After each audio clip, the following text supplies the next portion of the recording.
He suffered a terrible heart attack, was brought into the emergency room, very unstable, blood pressure low, almost unconscious. They couldn't stabilize him down there, and they know that something needed to be done drastically. Medication didn't help. So they called me up and said if we can put him into the operating room and be able to open up the artery with a catheter.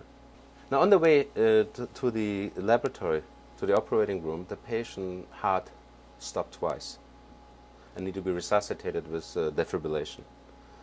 And he was unconscious, blood pressure was low, was on full life support, and we got him into the lab. We found out that one of his major three arteries, which supplied about two-thirds of his heart, was completely blocked. We tried to open up, it closed. Open up, it closed. So we worked on it for 15, 20 minutes to no avail. Patient's situation deteriorated further. At one point we exhausted every single possibility we had. There was nothing else to do anymore. And we're looking around, and we realized that the game was over, that the patient was going to die if he didn't do something drastic. At that time I remembered, and at that time I have to say I was still a skeptic. I didn't really completely buy into it. But I remembered Zohar, I remembered the power of healing, and I remembered those meditations. And with all my heart, I used these meditations, that technology, to bring the light force, that healing light force, what the Zohar talks about, to the patient. So I was standing there meditating, and it took about a little bit of a while, and I think they had to kind of kick me out of my trance and said, what are you going to do now? So let's go back in.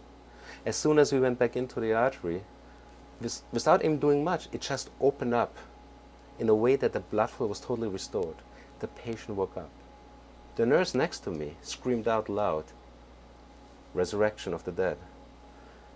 I have to tell you, that patient walked out of the hospital 2 days later without any sign of a heart attack. When we discussed this case in the medical conferences, we could not come up with a reasonable medical explanation what really happened, how someone in that stage could turn around so fast. And it was mind-blowing, and it was amazing. And I would say that this particular event, where I actually could see the power of this technology, the power of the Zohar working, actually that was the pivotal moment where I really thought I need to use this technology more often. I need to really find out how it works and how it can help patients and people with that, make it available. Because everybody can use it. It's not an exclusive thing. It's powerful.